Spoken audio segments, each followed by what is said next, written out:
Comment Stephen Curry aurait performé dans les années 1990. C'est ce qu'on va essayer de découvrir aujourd'hui dans le 4e épisode de Out of Time.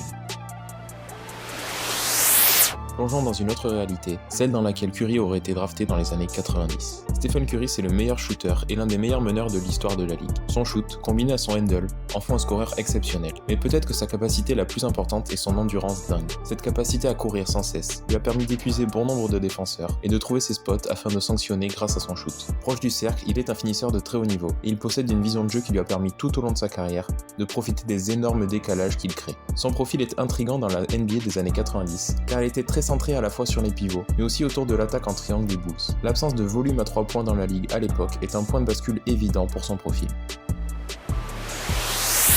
La draft 1993 est une draft avec peu de meneurs, mais dans laquelle les équipes ont globalement fait confiance au poste d'arrière. Steph est vu comme un risque, car frêle physiquement, et son shoot est perçu plus comme un outil que comme une véritable arme. Avec le Big Set, les Kings, qui cherchent un meneur, n'ont pas peur d'avoir des petits dans leur effectif, tentent le pari Curry.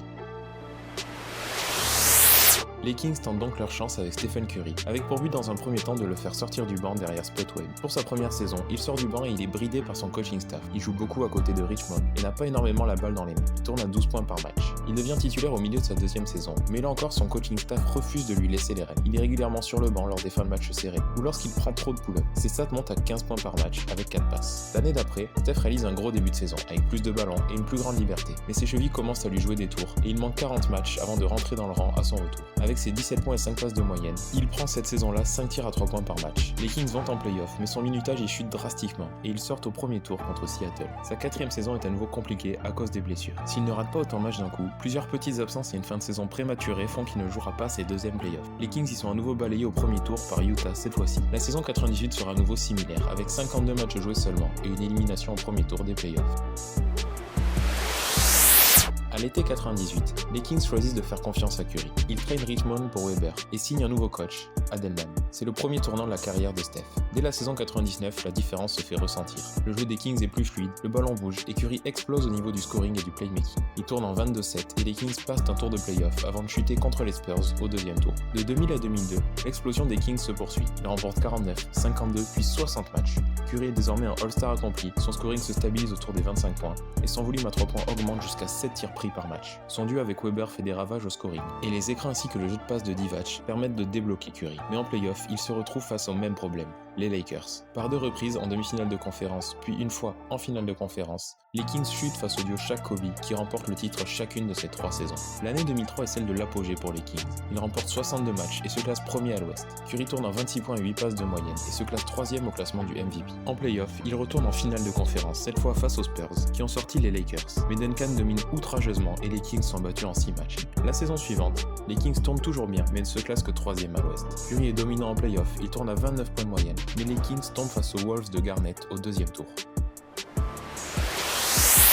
À l'été 2004, Steph quitte les Kings et rejoint les Mavs et Dirk Nowitzki. Il y remplace Steve Nash, parti aux Suns. Lors de la première saison avec Don Nelson au coaching, Steph a carte blanche et il monte à 28 points par match. Mais leur défense n'est pas assez structurée et les Mavs ne parviennent à se classer que 4e à l'ouest, puis ils sont éliminés par les Suns de Steve Nash en demi-finale de conférence. En 2006, Avery Johnson arrive au coaching afin de poser un meilleur cadre défensif. Steph remporte son premier MVP en 27-8-5 et les Mavs se classent premier à l'ouest avec 63 victoires. En finale de conférence, ils retrouvent les Suns et prennent leur revanche grâce à un immense Steph Curry. En finale, ils disposent du 8-4-2 et Steph est MVP des finales avec 33 points de moyenne. Les Mavs sont encore premiers à l'ouest l'année suivante, devant les Suns. Nash et Curry sont sur le podium du MVP et tout le monde attend leur affrontement en finale de conférence. Mais les Spurs upset les Suns au deuxième tour, puis les Mavs en finale de conférence avec une série moyenne au shoot de Steph.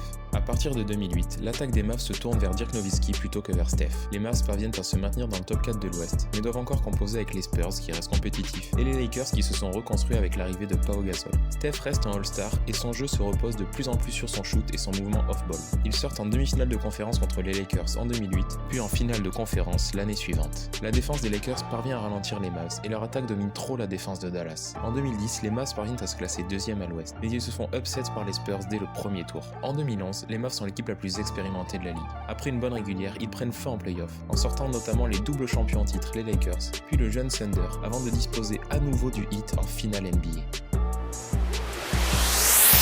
Steph prend ainsi sa retraite après 18 saisons NBA sur un second titre. Il aura également remporté un MVP et un titre de MVP des finales. Après son début de carrière frustrant, il a montré l'étendue de son potentiel et des dégâts possibles grâce au shoot sur la seconde partie de sa carrière. L'évolution de la NBA dans les années 2010 laissera tout de même un regret aux fans qui se demanderont ce qu'il se serait passé s'il avait été drafté plus tard. Si tu as aimé ce contenu, retrouve-en d'autres sur ma page et n'hésite pas à liker, à commenter et à t'abonner.